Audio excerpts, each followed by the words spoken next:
mas trata-se apenas de diversos agrupamentos feitos com o mesmo material humano, baseados em interesses diferentes e por isso em luta. A questão de princípio é puramente teórica. E inútil distinguir, ou, pelo menos, a distinção é apenas superficial, porque o tipo humano básico permanece o mesmo, situado num dado nível de evolução, regido por determinadas leis, levado, portanto, a comportar-se de certa maneira. Opõe-se, desse modo, o sistema democrático ao totalitário, como se tratasse de duas coisas substancialmente diversas. Mas o poder fica sempre nas mãos dos especializados no mistério do comando. Com o método totalitário, é conquistado a força, por meio das revoluções; com o método democrático, através da habilidade de granjear os votos, levando o povo aonde se quer. O poder é sempre o resultado de uma conquista, significa a posição de vencedores sobre rivais em competição. Os princípios são teóricos. Os programas são superestruturas e simples embelezamentos. As massas respeitam o poder pela sua força material, é fruto de uma conquista, vitória do mais forte. Quando mais ele se enfraquece, assaltam-no e liquidam-no, para tomar a mesma atitude de respeito perante o novo vencedor. Rapidamente esquecem o velho poder e se inclinam perante o novo, porque, em substância, é o mesmo. Não existe senão uma pequena diferença: ele agora está em outras mãos. Mas isso diz respeito aos partidos em luta e não ao povo, mero espectador. Qualquer forma de governo é sempre constituída por um elemento dominante, separado da massa, o qual pensa, primeiramente, em manter a sua posição. Naquele mesmo recinto, com as vicissitudes políticas, entram elementos diversos. Mas trata-se sempre de especialistas por competência e longa preparação. De maneira que, mesmo se teoricamente qualquer indivíduo pode subir ao poder, na prática a escolha é limitada a um restrito círculo de candidatos elegíveis. São eles que tomam a iniciativa, que dirigem a própria luta para a conquista. O povo é guiado. E, ainda que creia escolher livremente, no fundo aceita, porque só pode fazê-lo no âmbito do que lhe é apresentado. Em qualquer sistema político o rebanho não pode ficar senão rebanho. A luta é entre os pastores. A massa feminina, e o chefe, de qualquer tipo, é o macho que a domina.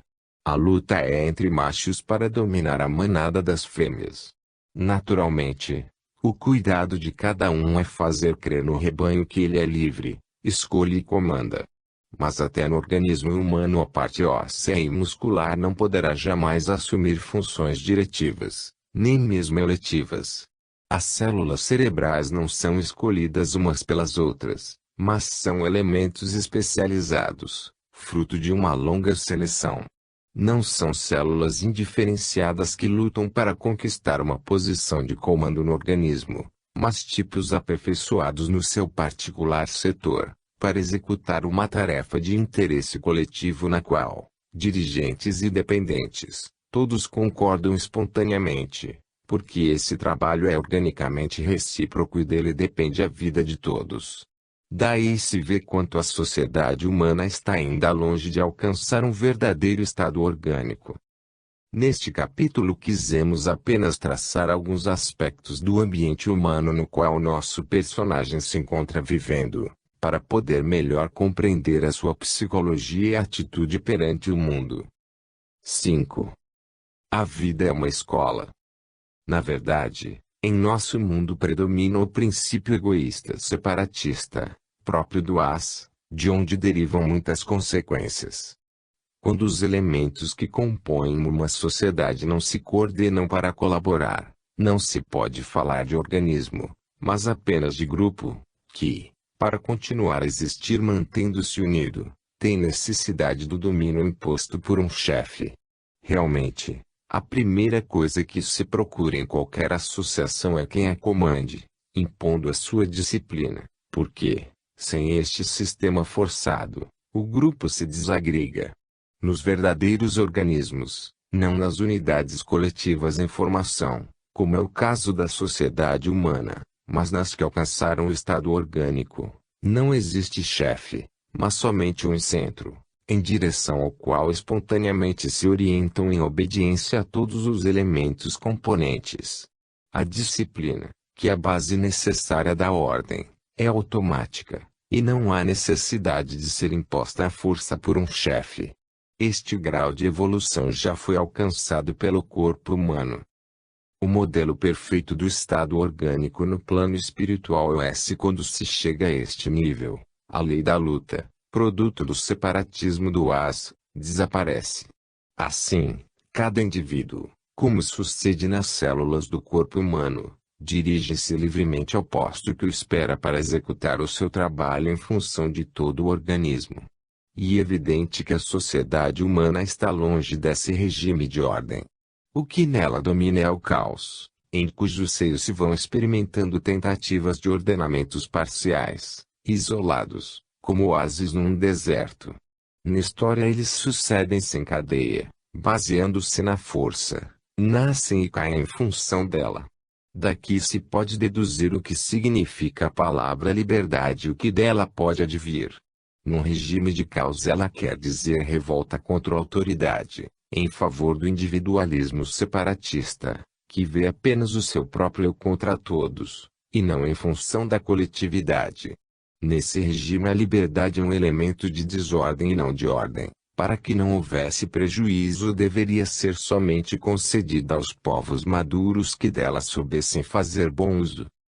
Esse é o mundo no qual nosso personagem veio encontrar-se, apesar de sua forma mental evolutivamente madura para viver à vontade no seio de uma ordem social do segundo tipo. Não se trata de programa político, mas de posição biológica. Daqui a dificuldade de adaptar-se a uma humanidade que, por estar situada em outro nível, vivia com uma psicologia diferente, sujeita a outro tipo de leis, que eram as do seu plano. Enquanto ele se oferecia para aderir a um sistema de ordem, seguindo espontaneamente seu impulso instintivo para colaborar numa sociedade que atingiu o estado orgânico, não encontrava senão normas impostas com sanções punitivas contra os desobedientes. Havia uma ordem imposta à força, mas sempre violada, como se a maior aspiração do homem fosse a rebelião em lugar da cooperação, ou o afastamento do próximo para agredi-lo, em vez de se unir a ele para o bem comum. Tudo isso era tão absurdo e contraproducente, e o nosso protagonista não conseguia entender. Como a humanidade quisesse permanecer neste estado tão penoso, quando teria bastado só um pouco de inteligência para compreender o erro. Porém era precisamente esta inteligência que faltava.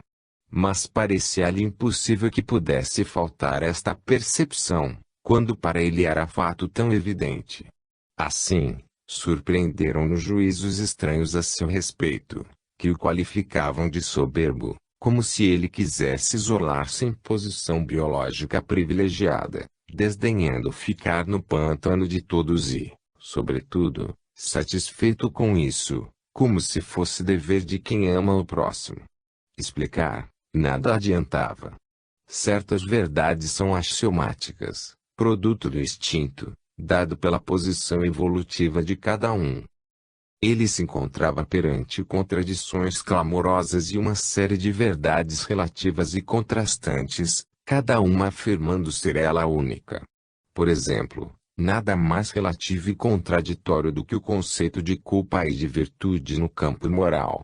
A lei parece feita para ser violada. A autoridade religiosa repetia o mandamento mosaico, não matar. E depois abençoava as armas. Na guerra quem mata é um herói e é glorificado, quem não mata é um covarde e, por isso, é desprezado. No seio da sociedade quem mata vai para a prisão e quem não mata é um bom cidadão. Mas tudo se explica, se põe de parte as superestruturas idealistas nas quais se escondem essas contradições. O fato básico constante nos dois casos, em função do qual tudo isso acontece, é biológico, não moral, ou de elementar moral biológica, isto é, constitui a defesa para a sobrevivência. Trata-se de uma moral egoísta, para a proteção do próprio grupo. Quando na guerra matar é útil para a nação, isso é considerado virtude premiado. Quando no seio de uma sociedade matar é prejudicial, porque não praticado contra estranhos, mas contra os componentes do grupo, isso é tido como culpa e castigado. Em suma, o problema é um só, o interesse próprio. E a moral muda em função dele. A base é absolutamente utilitária. A moral que prevalece no mundo é do interesse e não a da justiça. Assistimos ao belo espetáculo de um mundo dividido em duas partes, a dos que podem abusar do supérfluo e a daqueles que ficam a olhar e a servir aos primeiros. Muito embora, às vezes, a esta desigualdade pode corresponder uma diferença de capacidade, preparação e atividade que a justifique.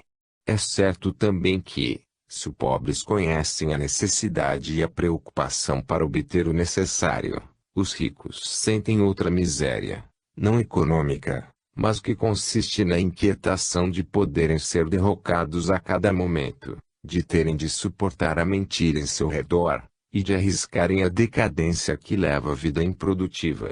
Mas, se é justo que em tal mundo ninguém pode estar bem, não é boa moral que ali se pratica. Isso porque a forma das construções mentais e legais quer fazer-se passar por justa.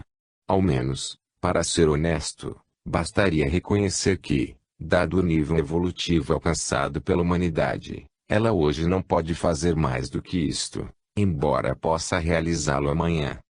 O nosso mundo é feito de tentativas, de instabilidade, de luta. Por quê? O que é injusto, por esse mesmo motivo, não tem a força de governar-se. Trata-se de uma lei universal a que ninguém pode fugir. Em tal caso tem-se uma construção a que faltam fundamentos sólidos para que possa sustentar-se, então ela se desmorona. O edifício não está equilibrado e, por isso, cai. Isto se verifica em qualquer construção social. Quando as forças que a constituem não estão em equilíbrio, quando o impulso de cada necessidade não encontra satisfação, ele faz pressão num dado sentido, deslocando o centro de gravidade do edifício até fazê-lo ruir. Isto sucede sempre quando se verifica o desequilíbrio provocado por uma excessiva abundância de um lado e uma correspondente carência do outro, uma desproporção para mais e outra para menos, as quais por este motivo tendem a compensar-se reciprocamente.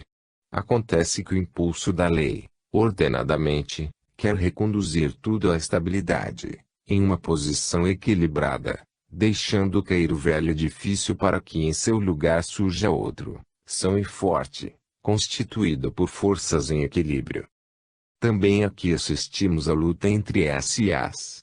O individualismo separatista das desejaria fazer prevalecer interesses parciais e faz força para que cada um possa impor o próprio egoísmo, o seu ímpeto separatista.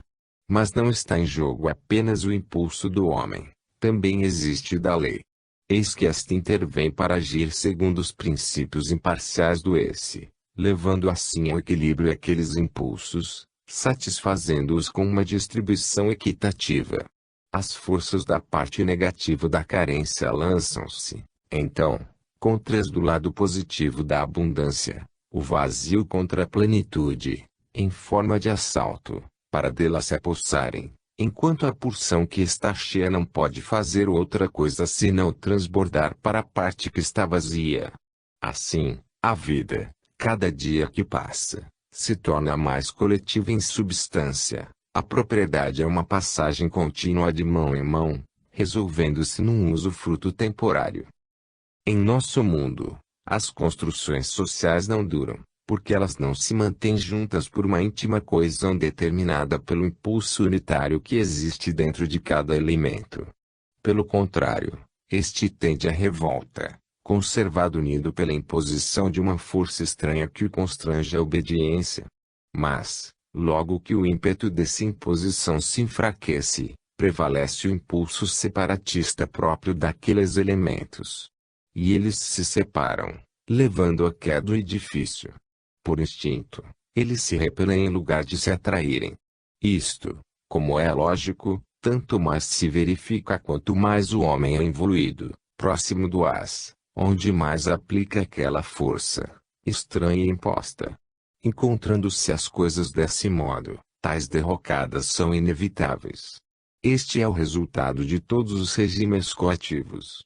Mas também é verdade que, sem regime coercivo, no nível humano, é difícil construir seja o que for. Portanto, não há como remediar. O defeito está na natureza humana, que somente poderá ser mudada através de lenta e fatigante evolução.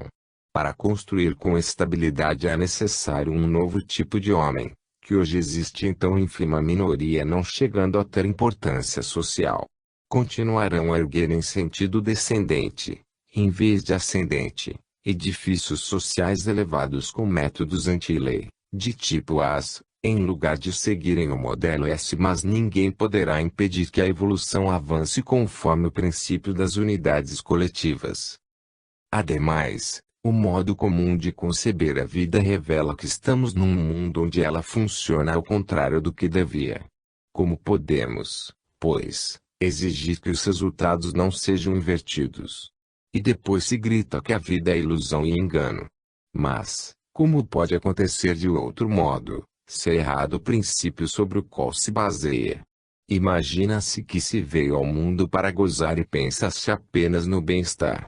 A vida, ao contrário, é uma escola onde se vem para aprender, trabalhar, experimentar e, muitas vezes, sofrer. Durante milênios se insistiu neste erro, continuamente, produzindo uma acumulação de efeitos tais que instituem agora um enorme peso a suportar, uma lacuna que fará sofrer enquanto não for preenchida, um débito em constante aumento e que deverá ser pago.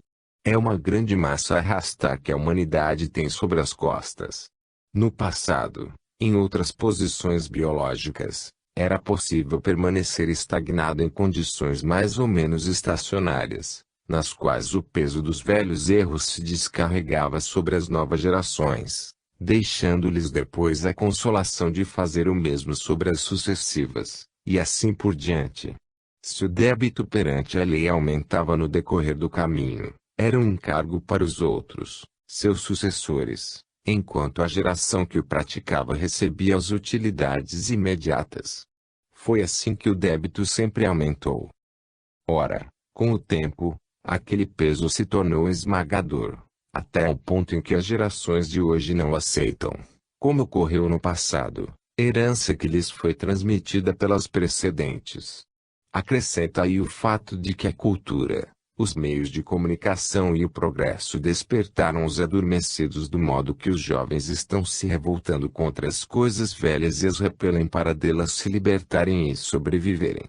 Atingimos, assim, o ponto crítico de uma explosão, porque a saturação do equilíbrio chegou ao máximo, e os velhos edifícios não se mantêm mais. Não existe mais hipocrisia que tenha o poder de esconder o peso do mal, nem há mais paciência que tenha força para suportá-lo. Os expedientes usados até agora para encobri-lo não servem mais. Vem à superfície a verdade nua e crua, que é bem diferente da oficialmente proclamada para se fazer uma boa imagem. Não se vem ao mundo para gozar, mas para aprender. Mas aprender o quê? Que existe uma ordem codificada numa lei, pela qual a vida é regida por normas, equilíbrios, princípios, um todo não só abstrato teórico, mas também real, vivo, funcionando, que rege com fatos, infligindo dor a cada violação. Ora, todas essas coisas a vida não explica, mas elas estão aí para agir e golpear-nos quando provocamos a sua reação. E deste modo que elas falam se fazem compreender, não com raciocínios, mas com fatos. Quem tem olhos para ver percebe tudo isso, para quem não os tem continua da mesma forma, sem entender coisa alguma, até que, à força de repetição, a coisa se torna evidente e, assim, se aprende a ver e a compreender. Os olhos são os da mente desperta através do esforço e da dor. O trabalho da evolução consiste neste despertar. Com aquela o homem ficou ignorante. Agora, à sua custa, deve fazer o esforço de tornar-se inteligente. E, enquanto não o for, deverá pagar, com os seus sofrimentos, os erros, fruto da sua ignorância. Ele deve com o seu suor reconquistar toda a sabedoria perdida. Há muitas regras a respeitar, se não quiser sofrer. A cada erro chega uma chicotada da lei, que reage. O mundo vive na escola dessas contínuas chicotadas. É interessante ver como funciona esta escola. É fácil imaginar o que deve suceder a um ser humano, que está ansioso de possuir toda a felicidade do S, do qual é filho e se recorda, ficou livre, mas ignorante das consequências. Aquele seu desejo de felicidade o leva a todos os excessos, mas, ao mesmo tempo, ele está enjaulado dentro de uma lei onde cada erro, desvio da justa posição de equilíbrio, conduz ao sofrimento. Esta é a sua posição, como é lógico, em virtude da queda. Ocorre que o homem se lança loucamente em direção aos prazeres para os quais pensa que foi criado, mas se choca contra a lei, que lhes nega até que seja cercado pelos caminhos do esse, e não pelos do as, isto é, de obediência, na ordem, conforme a lei, e não de revolta, na desordem, contra a lei como desejaria. O homem não gosta de permanecer preso a uma disciplina, que limita sua liberdade. O seu sonho é destruir a lei para substituí-la por ele próprio, pelo seu egoísmo, pela sua lei. Mas isto é impossível, e ele não sabe. Na sua ignorância crê isto ser possível e insiste em rebelar-se, julgando poder vencer mesmo contra a lei, impondo-se, dando uma demonstração de força, como costuma fazer no seu baixo mundo. Então, a lei continua a lhe infligir sofrimento, até que a força de tanto padecer acabará compreendendo que a revolta é absurda. Ela não conduz à alegria desejada, mas somente dor. Eis a escola em que consiste a vida. O homem é como uma borboleta atraída pelo esplendor da chama, e termina queimando as asas. Não vê, não entende, não lhe interessa perceber, mesmo com explicações suficientes. Então ele se queima na chama e depois grita e chora. Aí começa a compreender. A lição não é de palavras, porém de sofrimento, aplicada na própria pele. E não poderia ser na dos outros, pois, deste modo não compreenderia. Para poder gozar da felicidade do S, é necessário saber viver conforme a lei. Mas o homem não sabe, nem quer fazer o esforço para tanto. É levado a viver em posição antagônica de as. Então, é lógico que, em vez de alegria, S, não possa obter senão o seu contrário, isto é, dor. Outra coisa não pode acontecer a quem, sendo livre, mas não sabendo agir, quer fazer tudo a seu modo, a quem, sendo disciplinado por natureza, deve viver num universo feito de ordem e no qual esta é obrigatória. A escola consiste no constrangimento a essa disciplina até aprendê-la toda. Ser astuto, saber encontrar escapatórias para fugir poderão ter valor em nosso baixo mundo, mas não serve a ninguém perante a lei. O homem pode lutar com seu semelhante e vencê-lo, porque este se encontra no seu nível, mas não pode competir com a lei de Deus, que está acima dele e de todos. Temos liberdade, erros, chicotadas. Esta é a história humana. Assim, uma a uma, vão se aprendendo todas as regras do reto comportamento. A cada lição aprendida sobe-se um degrau. Por se ter adquirido um conhecimento evita-se novo erro e, portanto, outro sofrimento. Trata-se de um ser ansioso de reencontrar a sua originária felicidade do S, para a qual foi criado e que ele sente como coisa sua. No entanto, por causa da revolta, não sabe procurá-la senão em sentido e em ambientes contrários, o que faz com que esta busca corra em direção a uma miragem, que depois, na realidade, se resolve em dor. Este é o drama humano. Alucinado pelo sonho de felicidade, o homem vai desesperadamente ao encontro dela para achar apenas o oposto daquilo que procura. Julga que nasceu para gozar e, Ao contrário, existe para trabalhar duramente dentro da escola da evolução. A cada passo um engano, a cada engano uma dor, a cada dor uma lição. O mundo o atrai, e, na sua inconsciência, vai atraído pelas miragens, enquanto o sapão espera na passagem. Lá se encontra a mesa posta, sexo, riqueza, glória, poder, etc. O incauto se precipita para gozar. Mas, dado o que ele é, abusa e se envenena. No fim da experiência, não lhe resta nem a posse da coisa cobiçada, nem o gozo, mas a desilusão e o sofrimento do veneno em ação. Observemos agora, mas em particular, a técnica do processo de depuração. Ele se realiza através de 3 fases ou momentos.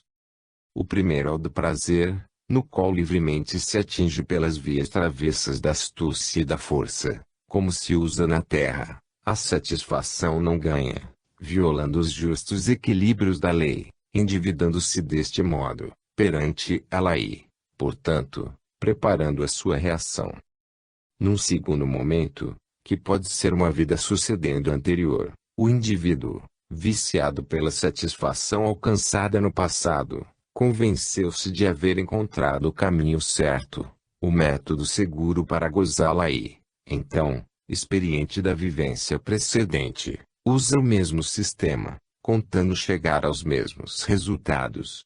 No entanto, a vitória obtida no primeiro momento foi uma derrota, porque confirmou este indivíduo na direção errada, aquela mesma que agora o obriga a repetir o jogo, mas ele se encontra em outras condições para não deixá-lo mais obter o que deseja, dado que estão faltando as circunstâncias favoráveis, difíceis de repetirem todas juntas. A moral, como é lógico e justo que aconteça num mundo pelo avesso, tipo é esta: quando se afigura que as coisas estão andando bem, de fato vão mal e, quando parece que elas vão mal, aí vão bem. Isto porque, no momento em que se goza de modo errado, aprende-se somente a errar, o que significa atrair a dor, e, quando se sofre conforme a justiça, aprende-se a corrigir-se, o que quer dizer salvar-se do sofrimento. Pretende-se chegar à felicidade, mas não se compreendeu que pelo caminho da desordem, contra a lei, não se pode alcançá-la. E é assim que, neste segundo instante, aprende-se a não cometer mais o erro, porque se experimentou que ele conduz ao sofrimento e sabe-se que a coisa deve ser evitada. Esta é a lição vivida na segunda fase. Numa terceira fase, que pode ser simplesmente outra vida, o indivíduo se encontra perante as mesmas tentações do segundo momento. Na Terra elas existem de todo gênero, em abundância, e cada um é atraído pelas correspondentes ao seu tipo. Delas se encontra, sempre, quantidade bastante para o seu caso.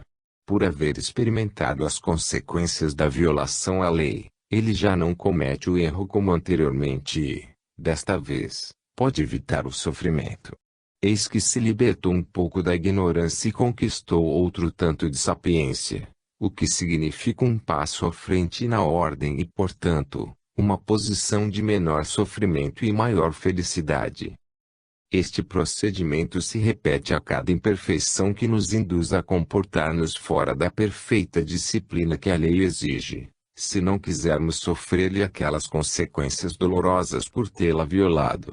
A libertação da dor e a conquista da felicidade são fenômenos que se realizam por graus, à medida que se sobe ao longo do caminho da evolução.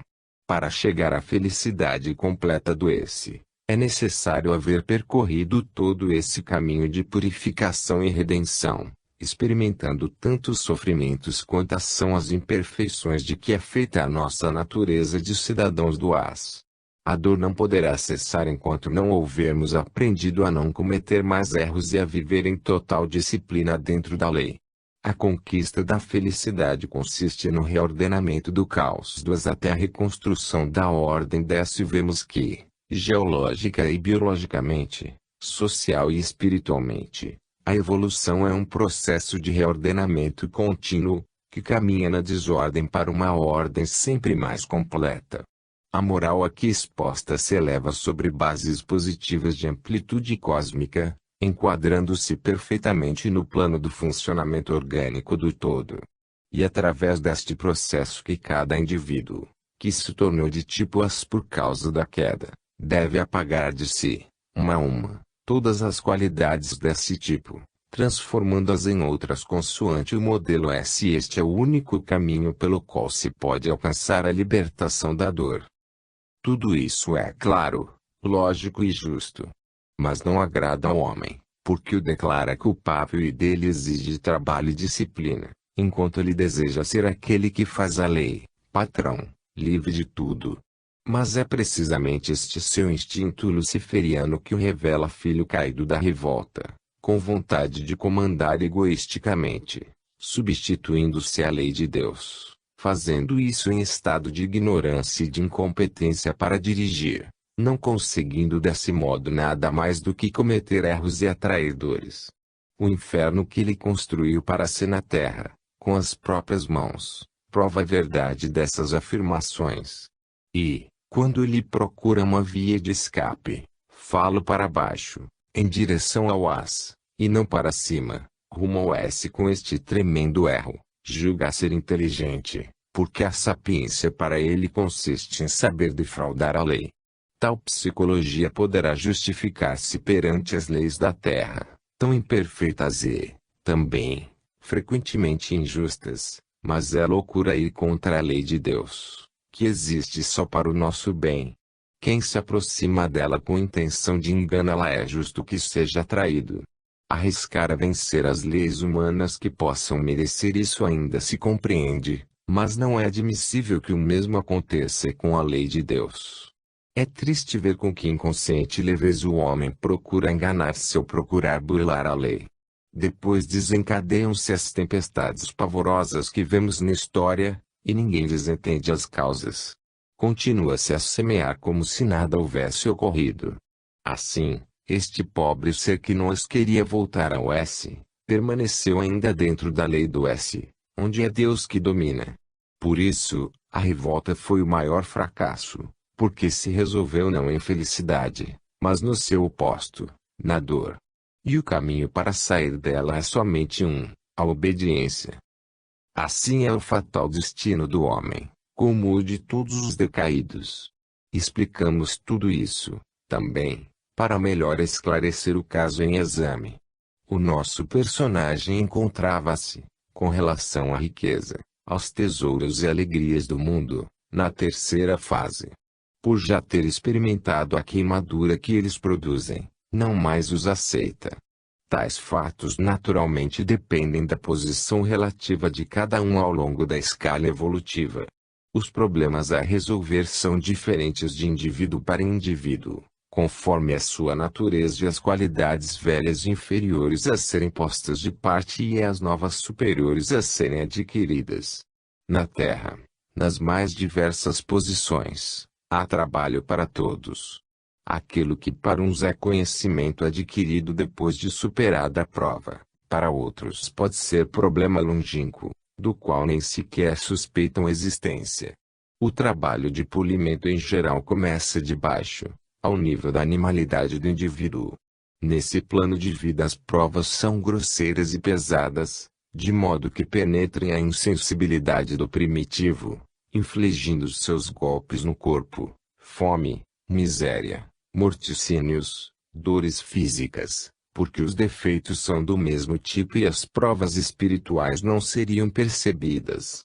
Depois, à medida que o indivíduo se faz mais civilizado e intelectual, também as provas se tornam mais espirituais, até as do gênio e do santo, que se apressam a liberá-lo das últimas escórias, destacando completamente das coisas do mundo. Elas nos mostram que outra espécie de prazeres procura o evoluído, a quem os deleites da terra não interessam, antes podem despertar repugnância. Insistimos nestas explicações, porque o problema é de fundamental importância, e não havê-lo compreendido significa imensos sofrimentos. Mas, com exceção de poucos que são levados à compreensão pelo seu próprio sofrimento, para a grande maioria tal trabalho talvez seja inútil. O motivo é que uma escola como esta não se faz com palavras, mas à força de queimaduras na própria pele. É ali que se escreve, marcada a fogo, para todos, inclusive para o leitor destas páginas, a verdadeira história da própria evolução e redenção, porque só com tal método estes escritos podem ser lidos e compreendidos. Assim estão as coisas, e ninguém tem o poder de mudá-las. Disto não pode ser culpado quem se limita a só expô-las. Dissemos que o erro depende da ignorância. Pode-se objetar, mas que culpa pode ter quem não sabe? Como pode ele ser responsável, se agiu por falta de conhecimento? Ora, se o erro está sendo pago, onde está a culpa sem a qual aquele pagamento não se justifica? Que se trata de ignorância não há dúvida, porque é evidente que, se o indivíduo soubesse quanto deve depois pagar caro seu erro, não cometeria. Se ele o pratica é porque não lhe conhece as consequências. De fato, quando depois o conhece, porque o pagou, ele não comete mais.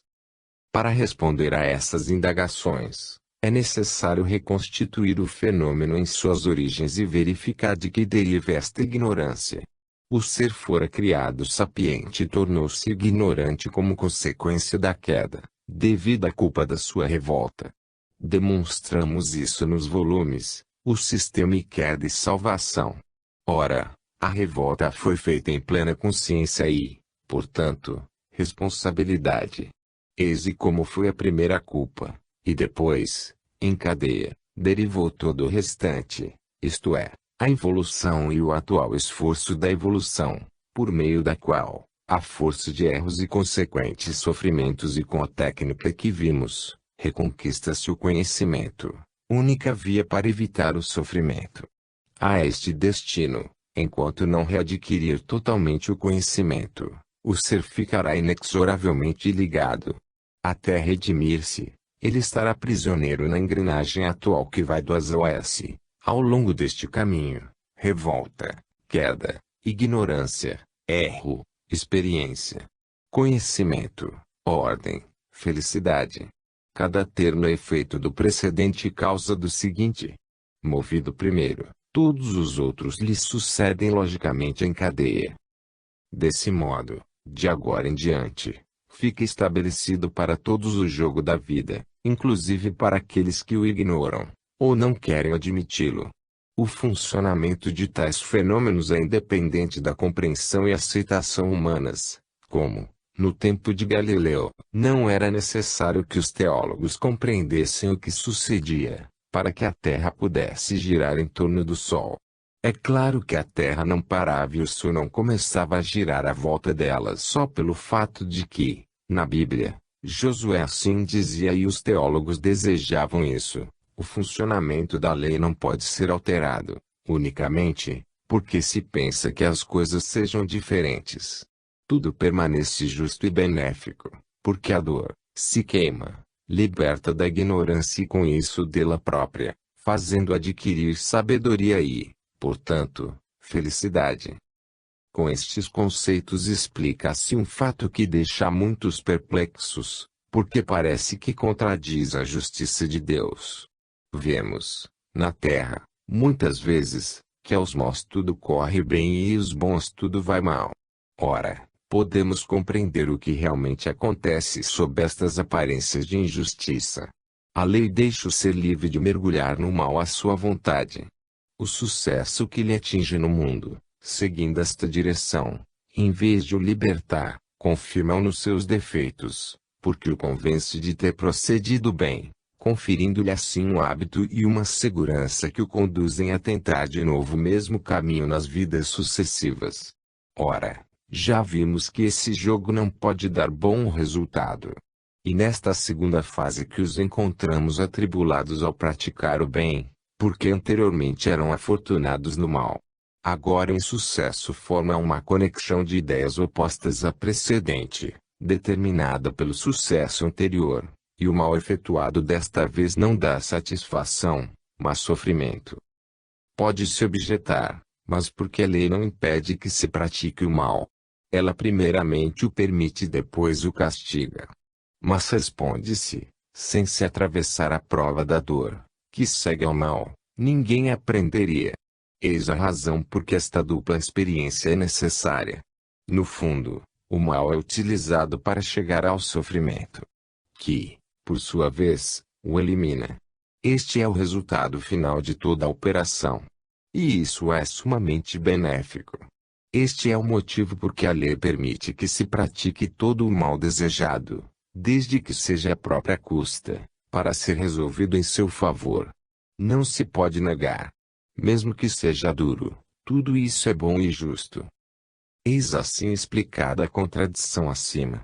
Os maus, para quem as coisas estão correndo bem, encontram-se na posição de pecadores, e os bons, para quem as coisas vão mal, na situação de penitentes. E, se estes parecem infelizes, acham-se, ao contrário, num estado mais avançado, em via de redenção, porque estão pagando, enquanto os outros, que se afiguram afortunados, estão mais atrasados, em via de perdição, porque se estão endividando. Os primeiros ascendem rumo à alegria, os segundos descem em direção à dor. É claro que não se pode compreender todo o complexo jogo da vida limitando-se a uma só existência. Em substância trata-se de desaprender tudo aquilo que és, para aprender tudo o que é, se isto não significa que aos maus não seja oferecida uma oportunidade de boa conduta. É a sua natureza de tipos que os leva a seguir o caminho oposto. Dada a estrutura deles, isto é inevitável, mas, na segunda vez, depois que a benéfica oferta não foi aceita, a lição chega em forma de martelamento. Assim, o que não foi aprendido através do amor, o é agora pela força. O mal formou sobre o nosso corpo um grande manto de penas. É preciso arrancá-las todas, uma a uma. Depois, à força de sofrimento, é necessário perder toda a pele e, por força de sacudidê-las, toda a carne. Eis em que consiste a evolução. Com a queda cada virtude se tornou defeito. Com a evolução cada defeito deve voltar a ser virtude.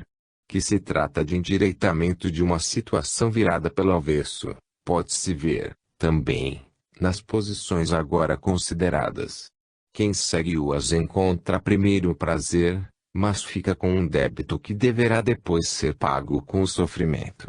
Quem segue o S não encontra encorajamentos traiçoeiros, mas duro e honesto esforço. No fim, porém, tem assegurado o prêmio merecido. O primeiro método agrada e atrai, não obstante constituir um engano. O segundo não encoraja e repele, mas é sincero. Naquele caem os preguiçosos gozadores, que fazem jus àquela lição, e não os segundos, que não a merecem. Assim caminha a massa humana ao longo da escala evolutiva. Há quem se encontre na primeira fase, da satisfação traiçoeira, quem se ache na segunda, da experimentação corretiva, e quem esteja na terceira, do conhecimento adquirido. O jogador, atraído pelo ganho fácil, senta-se à mesa do jogo e ali perde tudo. Assim, reduzido à miséria, aprende a não jogar mais. Eis a verdade simplicíssima: aquilo que é obtido sem justiça é traição. Mas como poderia aprender sem jogar e sem perder tudo? Custa caro adquirir o conhecimento, mas este vale aquilo que custa, porque é a coisa mais preciosa da vida. Não se pode viver como ingênuos em um mundo esterilizado, sem ataques dos micróbios. É o organismo que deve ser forte, hábil em resistências, para não cair nos inúmeros perigos dos quais o nosso planeta está cheio. O homem experimentado enxerga com olhos diferentes daqueles com que via antes da prova. As astúcias do mundo são pequenos jogos de curta duração. O grande jogo da vida, aquele que dá verdadeiro fruto, aquele que é feito por quem entendeu, e absolutamente justo e honesto. Somente este, porque está acima de todas as seduções e respectivas traições, recebe frutos a valer. Depois destas considerações, podemos compreender a conduta de nosso personagem, que o mundo julgava um imbecil. 6. O problema da justiça e os equilíbrios da lei. Em nenhuma época se andou tanto em busca de justiça como hoje, especialmente no campo social. Assim, o mundo procura disciplinar de modo mais equânime, à base de mais justas formas de convivência, os direitos e os deveres de todos. Mas é interessante observar como, no âmago de tantas injustiças humanas que se procura corrigir, tem existido a justiça de Deus, na qual aquelas injustiças terminam automaticamente por resolver-se. Ela é devida à presença-nos do Deus imanente, impulsionando o ser para que lhe se dirija a salvação por meio da escola que vimos no capítulo precedente. As atuais injustiças, no fundo, não são mais que efeito de sua causa. Esta pode ser a incapacidade, a preguiça, a ignorância, a ausência de esforço e de merecimento, etc. Aquelas injustiças, às vezes, são necessárias para que determinada vantagem seja obtida. Entretanto, não são virtudes, porque, na realidade, faltam qualidades de esforço e mérito. Se observarmos bem todo o mecanismo da vida, compreenderemos que, não obstante ser ele tão cheio de ilusões e de sofrimentos, é precisamente por isso que está certo, porque, se assim não fosse, a vida não serviria para ascender, mas para descer. Neste caso ela seria o inverso de uma escola, isto é, feita para confirmar os defeitos do as, em lugar de os corrigir com as virtudes do S. Mas ao homem isto não agrada, porque a sua vontade é vencer como as e não como S. A sua desilusão está, exatamente, em não poder se impor com a revolta. Ele não compreende que a vitória do S ao negativo seria uma derrota a menos que ele sofreria. Então, na realidade, tudo caminha da melhor maneira possível. Isto parece uma traição. No entanto, é uma boa obra, pois impede um louco de dar um passo à sua própria ruína. Julga do primeiro modo quem pensa com a forma mental as, mas quem raciocina com a psicologia de tipo S compreende que nisso está a sua salvação. Porventura, não será um bem que aquele que procura enganar fique enganado, para que assim não engane a si próprio. Não será justo que a falsidade recaia em quem é falso para que aprenda a ser sincero. Eis o drama dos caídos no as, querer reencontrar a alegria do S onde, em posição emburcada, não se pode encontrar senão a dor. E quanto mais aumenta o esforço para achar a felicidade, movendo-se no sentido da revolta, mais se encontra o sofrimento. O drama está em procurar obter com a força e depois ficar esmagado. O drama está em, movido pela astúcia, julgar que se é capaz de obter tudo com engano e terminar por ser enganado. O conhecimento e a sabedoria da vida estão em compreender esses íntimos mecanismos da lei, esta sua misteriosa técnica interior que arrasta as mais duras provas, enquanto estão à procura de prazeres, aqueles que, obcecados pelo orgulho, se julgam os mais hábeis. A grande armadilha foi desejada, portanto, merecida. Consiste no fato de que, levado pela própria miopia, o homem caiu, usando métodos para obter vantagens imediatas que o iludem, e, a longo prazo, elas acabam sendo-lhe danosas. Ora, enquanto procura ardentemente a felicidade, ele continua pagando e sofrendo. Realmente, de outro modo não pode ocorrer para quem vive em posição emburcada. É assim que ele, porque se movimenta em sentido inverso, não pode obter senão o oposto do que deseja. Não se poderia explicar de outra forma como, em um mundo criado por um Deus bom, que nos ama, andasse o homem em busca de felicidade por toda parte e não recolhesse como fruto senão o sofrimento. Proponho a quantos negam a teoria da queda que expliquem como na lógica da criação possa existir tão gritante contradição.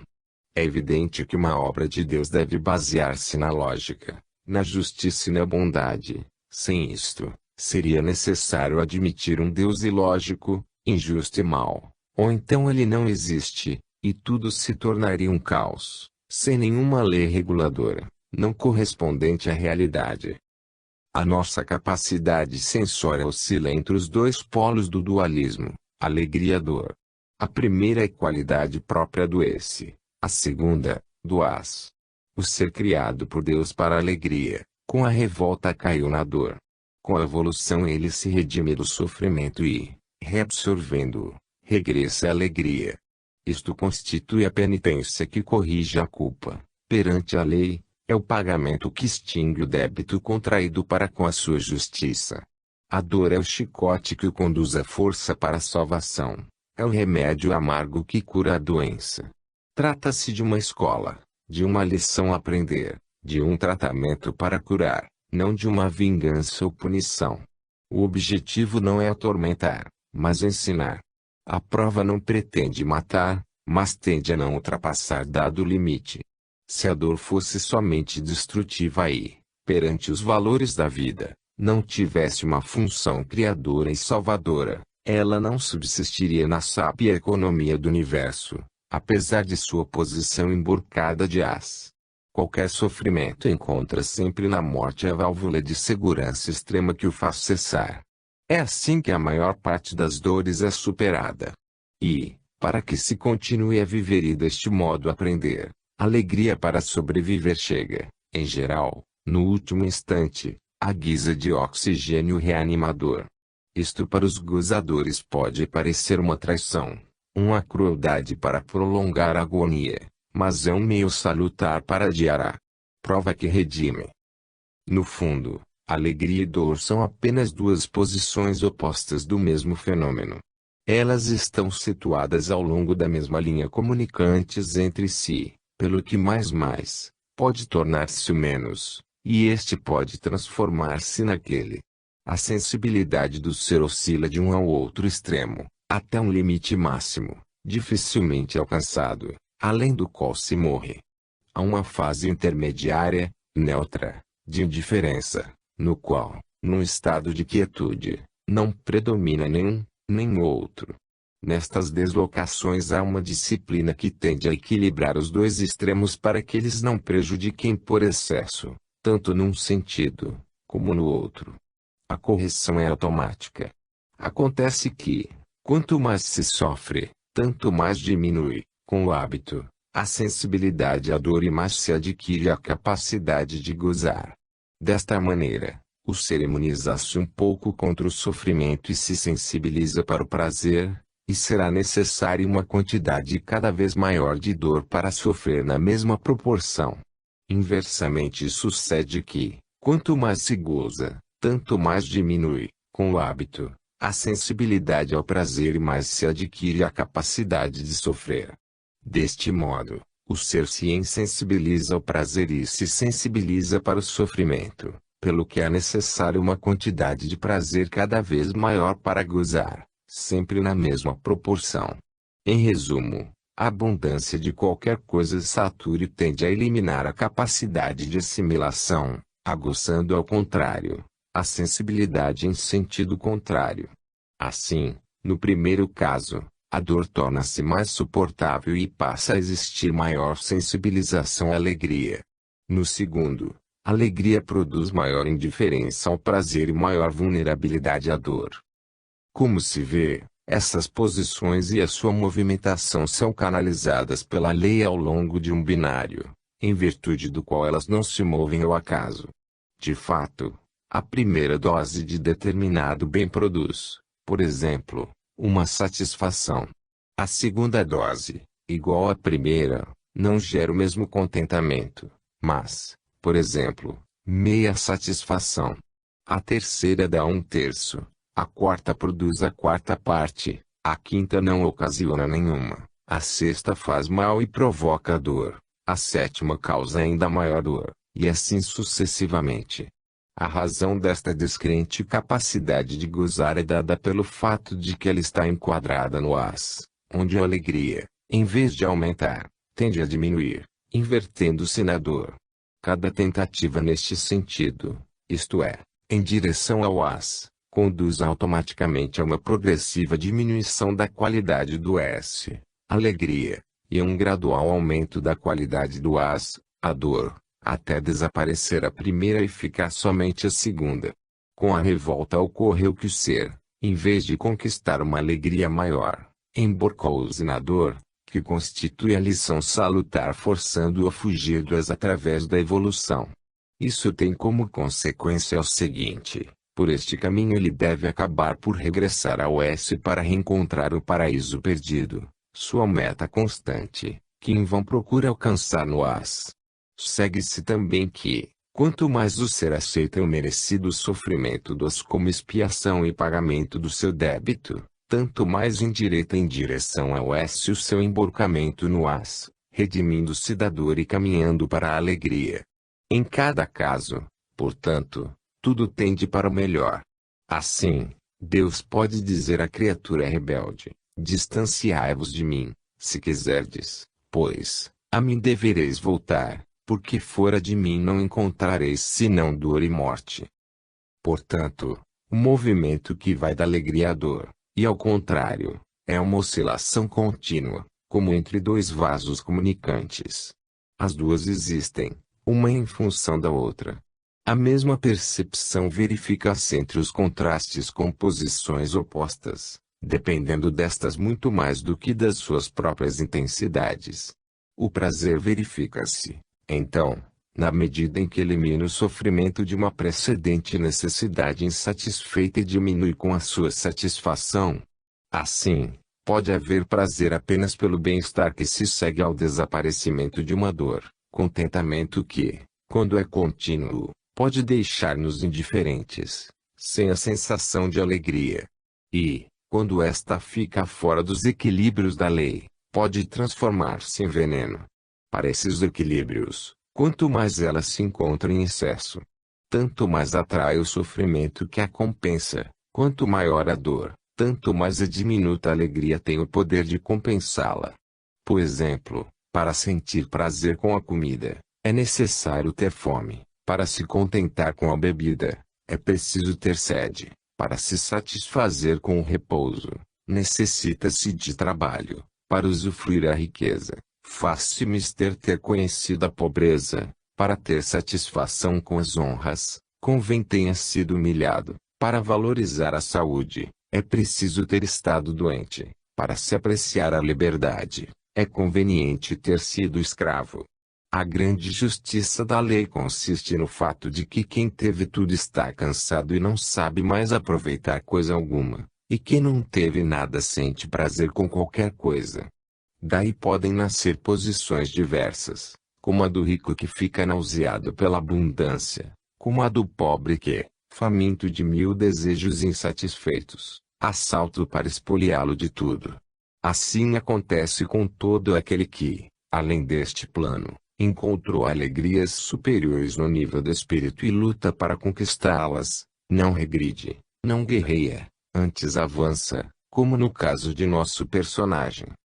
E por este processo de saturação que se verifica o fenômeno já mencionado no capítulo 4, a perda automática da riqueza não ganha honestamente.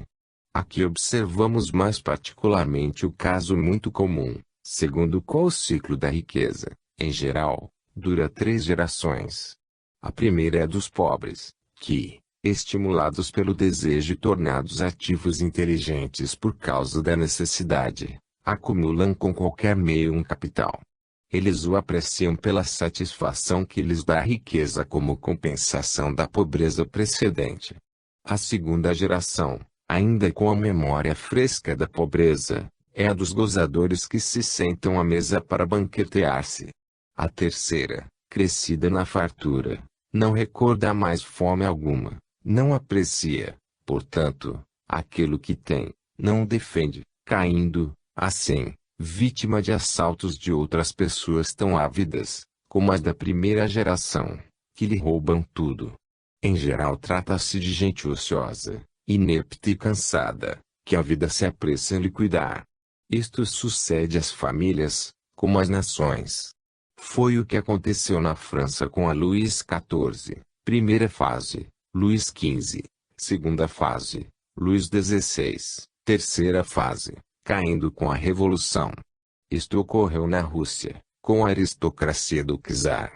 É assim que a justiça social resulta automaticamente aplicada pelos equilíbrios da lei, independentemente das intervenções humanas. O que pode parecer uma traição é esse doce convite a uma vida fácil, levando ao enfraquecimento e, consequentemente, a ruína é, na verdade, um ato de justiça, porque quem gozar do que não merece é justo que